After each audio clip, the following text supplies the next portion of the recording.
Cardiogenic shock is going to be caused by inadequate function of the heart or pump failure.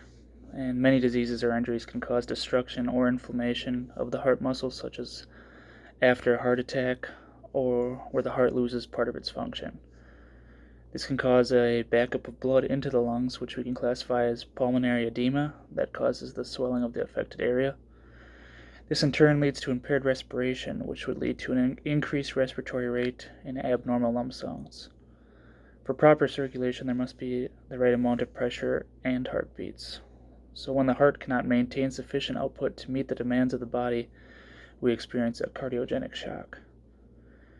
As afterload, which is the force or resistance against which the heart pumps, increases, cardiac output is going to decrease. Increased afterload causes the heart to overwork while trying to maintain the cardiac output. The body will try to compensate for our decreased blood pressure, and so we will see an increase in our heart rate. The diseased hearts may not be able to compensate quite as much as we would see in other forms of shock. So this is also going to lead to an attempted compensation with our vasoconstriction and our increase in SVR, which is the systemic vascular resistance, as the body attempts to increase that flow of blood back to the heart.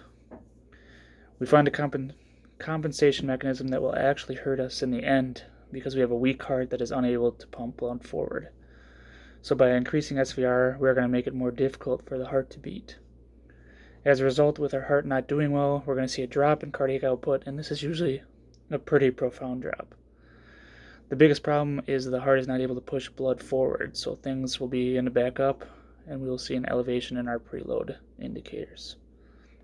Venous oxygen saturation is low because blood is moving slowly throughout the system. And due to compensation and vasoconstriction, we're going to see cold, clammy skin in our patients.